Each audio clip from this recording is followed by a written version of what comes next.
Good morning बच्चों। मैं राजेंद्र प्रसाद अपने YouTube channel orthography by Rajendra sir में आप सभी को स्वागत करता हूं।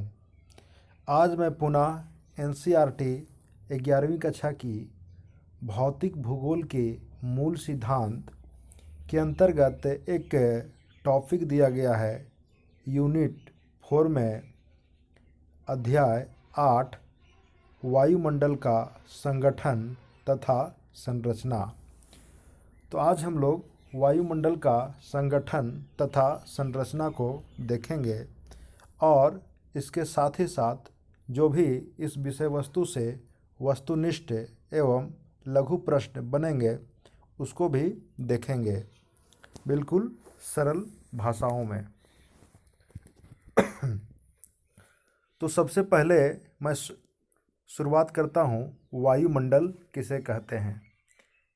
वायुमंडल किसे कहते हैं तो इस चित्र से स्पष्ट किया जा सकता है कि ये हम लोगों का क्या है, पृथ्वी है।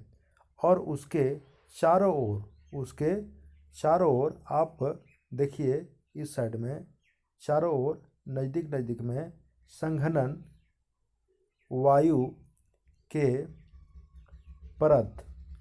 के परत से घिरे हुए हैं, जिसको हम लोग वायुमंडल कहते हैं। और इस चित्र में दिखाया गया है कि वायु का संघननता जो है पृथ्वी के नज़दीक में अधिक है, और जैसे जैसे पृथ्वी से दूर जाते हैं वैसे वैसे वायुमंडल की परत कहीं कहीं या दूर दूर या विरल पाई जाती है। अब हम लोग देखेंगे, देखिए यहाँ लिखा हुआ है पृथ्वी को घेरता हुआ वायुमंडल।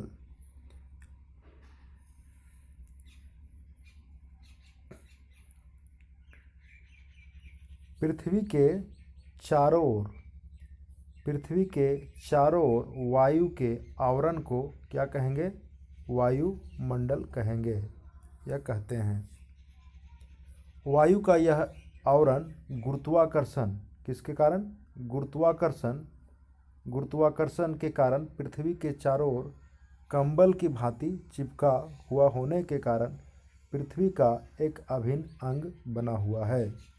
इसी मंडल के कारण पृथ्वी पर जीवन संभव हुआ है। सभी जीवों के जीवित रहने के लिए वायु अति आवश्यक है।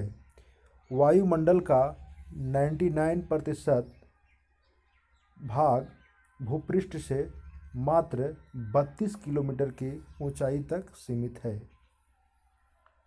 वायु विभिन्न गैसों के मिश्रण को वायु कहते हैं, जिसमें मुख्य रूप से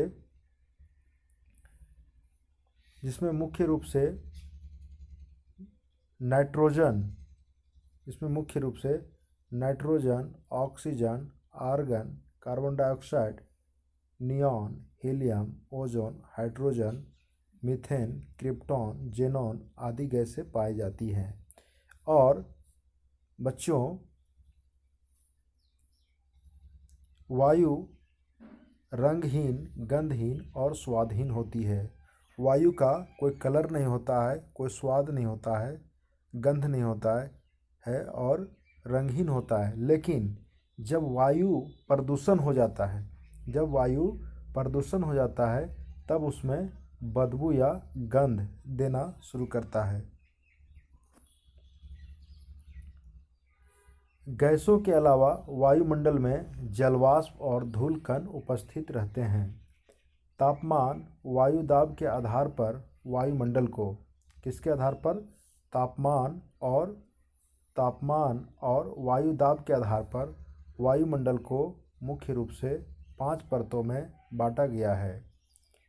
वो कौन कौन से परत है,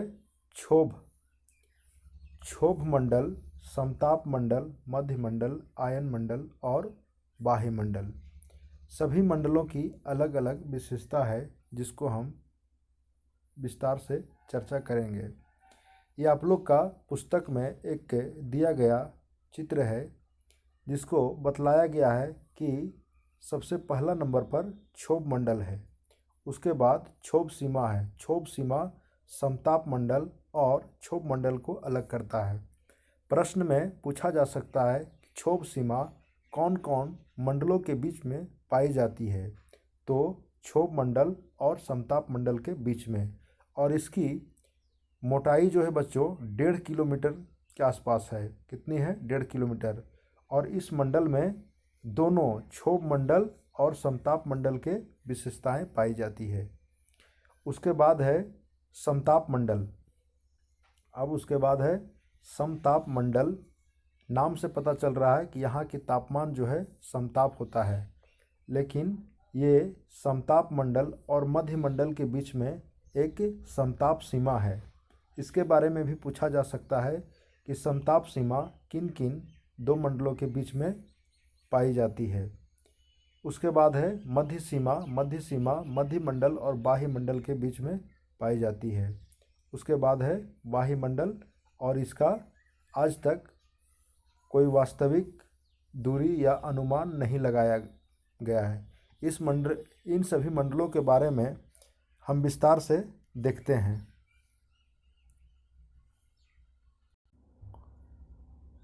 परिवर्तन मंडल। क्षोभ मंडल को परिवर्तन मंडल के भी नाम से जाना जाता है। परिवर्तन मंडल के नाम से भी जाना जाता है जो वायुमंडल की सबसे क्या है? निचली परत है। निचली परत है जिसे अधोमंडल या क्षोभ मंडल भी कहा जाता है। इसी मंडल में यहाँ होगा मेघ का गर्जन। मेघ का गर्जन, बिजली की चमकना, आंधी तूफान आदि हलचल हुआ करती है। इसकी औसत ऊंचाई पूछा जाएगा कि समताप मंडल क्षोभ मंडल की औसत ऊंचाई कितनी है, तो ये होगा 13 किलोमीटर। ध्रुवों पर इसकी ऊंचाई 8 किलोमीटर। ध्रुवों पर इसकी ऊंचाई कितना है? 8 किलोमीटर है, और विषुवत पर 18 किलोमीटर है। प्रत्येक 165 मीटर की ऊंचाई पर 1 डिग्री का तापमान में ह्रास होता है, जिसे सामान्य तापमान ह्रास भी कहते हैं। क्षोभ मंडल और समताप मंडल को अलग करने वाली भाग को क्षोभ सीमा कहते हैं। कौन सी सीमा? क्षोभ सीमा कहते हैं। विषुवत वृत्त के ऊपर क्षोभ सीमा, यहाँ होगा बच्चों क्षोभ सीमा। क्या होगा? क्षोभ सीमा। यहाँ थोड़ा टाइपिंग में गलती हो जाता है, इसको आप लोग थोड़ा सुधारिएगा खुद से। क्षोभ सीमा में हवा का तापमान कितना होता है? -80 डिग्री, और ध्रुवों पर -45 डिग्री होता है। अब हम देखेंगे समताप मंडल। समताप मंडल क्षोभ सीमा से कितना है? 50 किलोमीटर। कितना है? 50 किलोमीटर की ऊंचाई तक पाया जाता है। इस मंडल में ना तो हवाएं बहती है, और ना आंधी तूफान चलते हैं, और ना ही संवहनीय धाराएं चलती है, और ना ऋतु परिवर्तन होता है। इसी मंडल में परावैंगनिक किरणें को अवशोषित करने वाली गैस होती है, अर्थात ओजोन गैस। ओजोन गैस जो पृथ्वी को परावैंगनिक किरणों से क्या करती है? रक्षा करती है। इसलिए इस मंडल को पृथ्वी का छतरी, पृथ्वी का क्या कहते हैं? छतरी भी कहते हैं। एक छाता के समान। जिस प्रकार छाता हम लोग को वर्षा ऋतु में वर्षा से बचाने का काम करती है, उसी प्रकार सूर्य से आने वाली हानिकारक परावैंगनिक किरणें जो हैं इसी मंडल में पाए जाते हैं, जो परावैंगनिक किरणें को रोकती है। अब हम लोग देखते हैं बच्चों मध्य मंडल। मध्य मंडल समताप मंडल के ठीक 80 किलोमीटर ऊंचाई तक फैला है।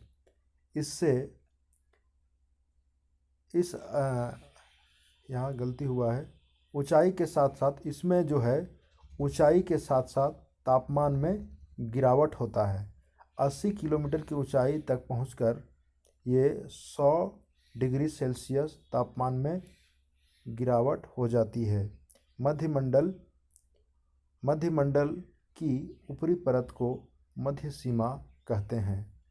अब हम लोग देखेंगे आयन मंडल। आयन मंडल, इसका विस्तार 80 से 400 किलोमीटर के बीच स्थित है। इसमें विद्युत अवशोषित कण पाए जाते हैं। सबसे बड़ी बात है, पूछा जा सकता है कि विद्युत अवशोषित कण किस मंडल में पाए जाते हैं, तो ये क्या होगा? आयन मंडल, जिन्हें आयन कहा जाता है, जिन्हें आयन कहा जाता है। और आयन के नाम पर ही इस मंडल का नाम आयन मंडल पड़ा। पृथ्वी के द्वारा भेजी गई रेडियो तरंगें इसी मंडल से टकराकर पृथ्वी पर लौट आती है। बच्चों, पूछा जा सकता है कि पृथ्वी के द्वारा रेडियो की तरंगें जो भेजी जाती है किस मंडल से टकराकर वापस लौट आती है, या वायुमंडल में किस मंडल की उपस्थिति के कारण ये संभव होता है कि हम लोग दूरदर्शन या टीवी देख पाते हैं, तो वो क्या होगा? आयन मंडल, जिससे हम लोग क्या देख पाते हैं? दूरदर्शन टीवी देख पाते हैं, सुन पाते हैं। इसी मंडल में बच्चों ध्रुवीय प्रकाश, ध्रुवीय क्या है? प्रकाश है, जिसे सुमेरु या कुमेरु ज्योति कहते हैं। ये क्षेत्र पाया जाता है। तो हम लोग इस प्रकाश को थोड़ा वीडियो के माध्यम से देखेंगे ताकि हमेशा के लिए याद हो सके। आप लोग देख पा रहे हैं, यही है कुमेरु और सुमेरु ज्योति। आप देखिए किस प्रकार से मनमोहक दृश्य उत्पन्न कर रहे हैं। ध्यान से देखिए, ये रंग बिरंगे लाल, पीले, हरे रंग बिरंगे कुमेरु और सुमेरु ज्योति उत्पन्न करते हैं। इसका उत्पन्न होने का मुख्य कारण आणविक कण है। कौन से कण? आणविक कण है, जिसके कारण ये उत्पन्न होता है। ये उत्तरी और दक्षिणी ध्रुव में देखे जाते हैं, जिसके कारण उस प्रदेश में पर्यटकों की संख्या भीड़ लगा। देखिए कितना मनमोहक दृश्य नज़ारा उत्पन्न हुआ है, गजब का ये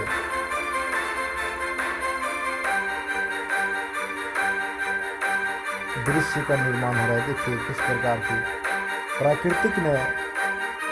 प्राकृतिक में भी सौंदर्य प्रसाधन का यूज करते हैं और अपनी सुंदरता को निखारते हैं।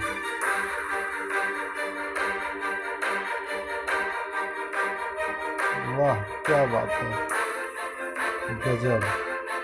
आप देख सकते हैं उधर से थोड़ा थोड़ा सूर्य दिखाई पड़ रहा है, और ये समुद्री स्थलाकृति जब पढ़ेंगे तो दिखेंगे हमें। वाह, क्या बात है।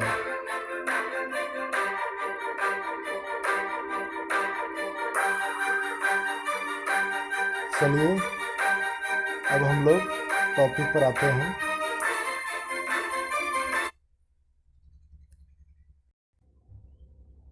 अब हम लोग देखेंगे बहिर्मंडल। इसमें ह के ऊपर ही र होगा, थोड़ा इसको भी सुधारिएगा। यह क्षेत्र वायुमंडल की सबसे ऊपरी परत है, और बहिर्मंडल जो है सबसे ऊपरी परत है, जिसकी ऊंचाई के बारे में आज तक ठीक जानकारी नहीं मिल पाई है, और अंतरिक्ष से वायुमंडल को अलग करने वाली कोई सीमा रेखा इस परत में नहीं है, इसकी विशेषता। और इसी परत में हाइड्रोजन और हीलियम जैसे हल्की गैसें पाए जाते हैं, जो अत्यंत हल्की होने के कारण आज भी इस मंडल में शोध की विषय चल रहे हैं। आज भी बहुत सारे वैज्ञानिक शोध कर रहे हैं। हाइड्रोजन और हीलियम गैस जो गुब्बारे में भरे जाते हैं, जो आसमान की ओर उड़ जाता है, वही गैस यहाँ पाए जाते हैं। क्यों उड़ते हैं? क्योंकि वो हल्के गैस होते हैं और ऊपर की ओर उड़ जाते हैं। अब हम लोग देखेंगे अति लघु उत्तरीय प्रश्न उत्तर। तो कौन सी गैस हमें सूर्य से आने वाली हानिकारक पराबैंगनी विकिरण से बचाती है? बच्चों मैं बता चुका हूँ। यह गैस वायुमंडल की किस परत में पाई जाती है? देखिए, ये ओजोन गैस है और समताप मंडल में पाई जाती है। वायुमंडल की कौन सी परत मानव जीवन के लिए सबसे अधिक उपयोगी है या महत्वपूर्ण है? तो वो होगा क्षोभ मंडल। कौन सी मंडल? क्षोभ मंडल। वायुमंडल की कौन सी गैसें मानव जीवन के लिए सबसे अधिक उपयोगी है? तो ऑक्सीजन, जिसे मानव लेता है और प्राकृतिक वनस्पति हमें देते हैं। इसलिए बच्चों, प्राकृतिक वनस्पति यदि पृथ्वी पर हैं तभी संपूर्ण जैविक जगत हैं। अर्थात प्राकृतिक वनस्पति को बचाए रखने में अपना महत्वपूर्ण योगदान दें। जहाँ हैं वहीं से शुरू करें। तापमान की सामान्य ह्रास दर किसे कहते हैं? देखिए, ये प्रश्न बन चुका है। तो क्षोभ मंडल में 165 मीटर की ऊंचाई पर क्या है, 1 डिग्री सेल्सियस में क्या होता है, तापमान में गिरावट आता है, जिसे सामान्य तापमान की सामान्य ह्रास दर कहते हैं। आयन मंडल मानव के लिए क्यों या किस प्रकार उपयोगी है? तो इसी मंडल में क्या होता है, इसी मंडल में विद्युत अवशोषित आयन कण पाए जाते हैं, जिसके कारण पृथ्वी से भेजी गई रेडियो तरंगें हम पुनः प्राप्त कर पाते हैं। यहाँ दूर संचार प्रणाली संभव हो पाती है। वायुमंडल में उपस्थित वह कौन सी गैसें हैं जो रासायनिक प्रक्रिया में भाग नहीं लेते हैं? तो वो क्रिप्टॉन, नियॉन और आर्गन होगा। वायुमंडल के 2 प्रमुख तत्वों के नाम बताइए। तो वो होगा वर्षा और तापमान। वायु ऑक्सीजन एवं कार्बन डाइऑक्साइड गैसें वायुमंडल में कितनी ऊंचाई तक पाई जाती है? तो कार्बन डाइऑक्साइड जो है 90 किलोमीटर और ऑक्सीजन 120 किलोमीटर की ऊंचाई तक पाई जाती है। वायु यातायात के लिए वायुमंडल की कौन सी परत सर्वाधिक उपयुक्त है? तो मैंने बता चुका हूँ, ये है आपका समताप मंडल, जहाँ पर तापमान में परिवर्तन नहीं होता है, जिसके कारण वायुयानें इसी मंडल में चला करती है। कौन सी गैस सौर विकिरण को पृथ्वी की सतह तक आने देती है किंतु जाने नहीं देती है, किंतु वापस लौटने नहीं देती है? तो यही है बच्चों कार्बन डाइऑक्साइड। कार्बन डाइऑक्साइड, जिसके कारण क्या हो रहा है, ग्रीन हाउस का काम करती है ये गैस। ये गैसें क्या करती है, सूर्य से आने वाली जो किरणें होती है उसको क्या बोलता है कि आ जाओ, अंदर की ओर आ जाओ। लेकिन जब ये वायुमंडल से घूम फिर के वापस जाना चाहती है तो रोक लेती है। जिस प्रकार हम लोगों के यहाँ कोई मेहमान या कोई अतिथि आ जाते हैं, क्या करते हैं, आ जाते हैं हम लोग के घरों में, और जब वो जाना चाहते हैं तो हम लोग बोलते हैं रुक लीजिए, आज रुक लीजिए, कल चले जाइएगा। लेकिन कार्बन डाइऑक्साइड जो है वो बिल्कुल जाने नहीं देती है, जिसके कारण तापमान में वृद्धि हो रहा है, जिससे नाना प्रकार के समस्याओं का जन्म हो रहा है। वायुमंडल में सबसे अधिक मात्रा में उपस्थित 2 गैसें कौन सी है? तो यह है बच्चों नाइट्रोजन और दूसरा ऑक्सीजन। इसको 78% ही माना गया है और इसको सहूलियत के लिए 21% इज ऑक्सीजन। क्षोभ मंडल सीमा में हवा का तापमान कितना होता है? तो ये विषुवत वृत्त के ऊपर -80 डिग्री और ध्रुवों के ऊपर 45 डिग्री होता है। उसके बाद है वायुमंडल के संगठन की संक्षेप में व्याख्या करें। तो इसे भी आप देख सकते हैं, ये परीक्षा की दृष्टि से अति उपयोगी है। धूल कण के बारे में भी दिया गया है। क्षोभ मंडल जीवनदायिनी परत क्यों कहा जाता है?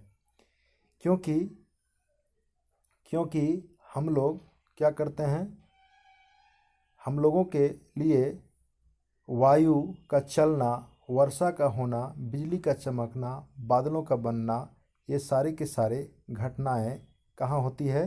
तो क्षोभ मंडल में ही होती है। इसीलिए इसी मंडल के कारण पृथ्वी पर जीवन संभव हो पाया है और इसी मंडल में ऑक्सीजन प्रचुर मात्रा में पाए जाते हैं।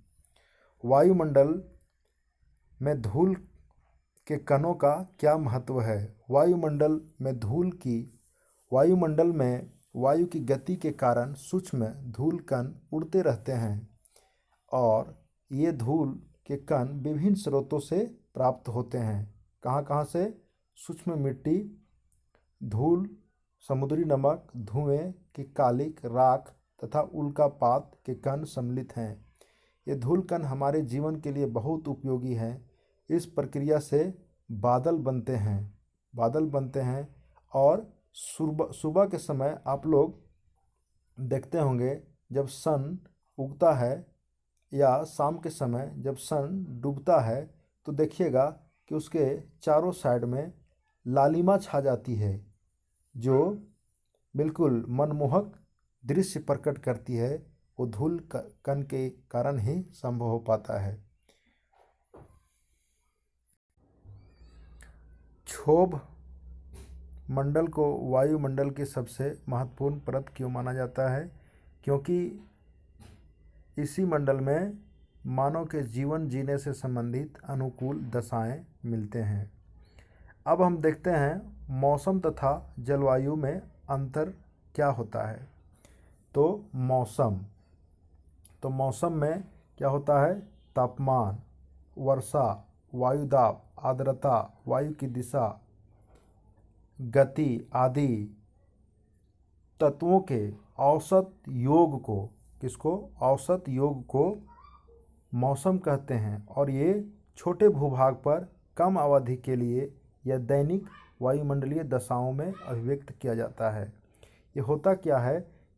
आप लोग देखे होंगे कि किसी प्रदेश में अचानक वर्षा हो गया या अचानक धूप आ गया, अचानक कोहरा आ गया, तो ये सब क्या है? ये वायुमंडल में क्षणिक अवस्था में घटित होने वाली घटनाएं हैं।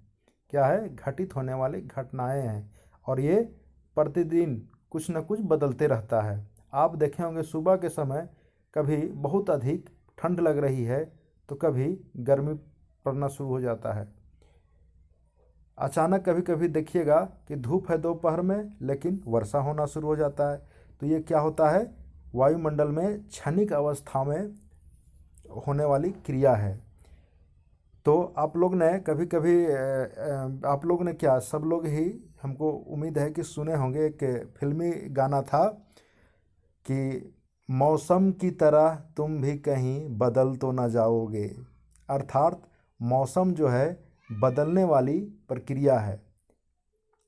तो एक नायक है वो अपना नायिका से कहती है कि मौसम की तरह तुम भी कहीं बदल तो ना जाओगे, अर्थात कहीं भूल तो ना जाओगे, कहीं दूर तो ना चला जाओगे। और इस प्रेम मोहब्बत का गीत जो है भूगोल का कुछ बातों को अध्ययन करने का मौका देती है। अब आते हैं जलवायु। मौसम के तत्वों की औसत, जो ये तत्व हैं, कौन कौन से तत्व हैं? तापमान, वर्षा, वायुदाब, आर्द्रता, वायु की दिशा, ये सब क्या हैं? तत्व हैं। यही तत्व लंबी अवधि तथा बड़े भूभाग पर कई वर्षों के अध्ययनों पर आधारित होते हैं। अर्थात जलवायु जो है बदलने वाली प्रक्रिया नहीं है, बदलती है लेकिन 35 वर्ष से कम में नहीं, कम से कम 35 साल इसको लग जाता है बदलने में।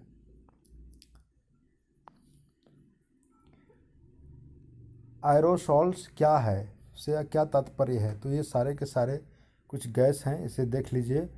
वायुमंडल में कुछ गैस हैं उसके बारे में दिया गया है कि कौन कौन से गैस हैं। 78%, नाइट्रोजन और ऑक्सीजन 21% और 1% में अन्य सभी गैसें हैं। तो कौन कौन गैस है आर्गन है, कार्बन डाइऑक्साइड है, ओजोन है, हाइड्रोजन है, नियोन है, क्रिप्टॉन है।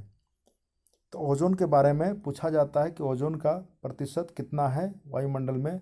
तो ओजोन का 0.03 के आसपास है। देख लीजिए इसको। वायुमंडल की संरचना का सचित्र वर्णन करें। उसके बारे में आप लोग के पुस्तक में एक दिया गया है, क्षोभ सीमा वगैरह के बारे में डिटेल में। इसको आप देख लीजिए वीडियो को पॉज करके, और नोट्स बनाना चाहते हैं तो नोट्स बना सकते हैं। अब हम देखेंगे मौसम तथा जलवायु को प्रभावित करने वाले तत्व कौन कौन से कारक हैं जो मौसम और जलवायु को किसी स्थान में प्रभावित करते हैं। तो ये पहला तत्व है तापमान। किसी प्रदेश में अधिक तापमान होगा तो उसके अकॉर्डिंग वहाँ की मौसम और जलवायु में परिवर्तन होगा। दाब तथा पवन, आर्द्रता तथा वर्षण। और जलवायु को प्रभावित करने वाले मुख्य जो तत्व हैं, ये सारे के सारे मुख्य तत्व हैं। इसी के अकॉर्डिंग जलवायु जो है प्रभावित होते रहता है। तो अक्षांशों पर आपने देखा होगा कि ये मान लिया जाए इक्वेटर है और ये कर्क रेखा, ये मकर रेखा। तो आपने देखा होगा कि अक्षांश ये मकर रेखा और कर्क रेखा के बीच में जो सनलाइट है वो अधिक पड़ता है, जिसके कारण उष्णकटिबंधीय क्षेत्र कहलाता है। अब यहाँ नहीं पड़ता है, यहाँ थोड़ा कम पड़ता है, तो ये शीत या शीतोष्ण कटिबंधीय क्षेत्र कहलाएंगे। तो अक्षांश जो है कहीं ना कहीं जलवायु को प्रभावित करते हैं। उसी प्रकार स्थल तथा जल का वितरण,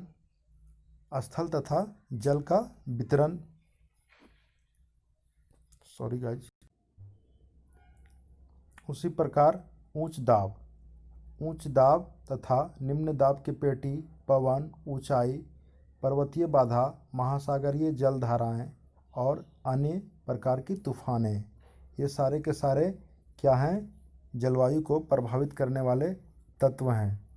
तो बच्चों, मुझे उम्मीद है कि आप लोग को ये वीडियो अवश्य ही लाभ देगी और सभी प्रकार के प्रतियोगी परीक्षाओं के लिए आप एक नोट्स भी इस वीडियो के माध्यम से बना सकते हैं। और इस वीडियो को देखने के बाद एनसीईआरटी पढ़ने की आवश्यकता मुझे नहीं लगता है कि होगा। लेकिन इस वीडियो को यदि एक बार देख लेते हैं और पुस्तक पढ़ लेते हैं तो और बेहतर समझ में आएगा, या पुस्तक पढ़ने के बाद इस वीडियो को देखते हैं तो और अधिक लाभ देगा। धन्यवाद बच्चों इस वीडियो को देखने के लिए, और इस वीडियो को अधिक से अधिक जितना हो सके शेयर करें ताकि अन्य सभी बच्चों को लाभ मिले। धन्यवाद।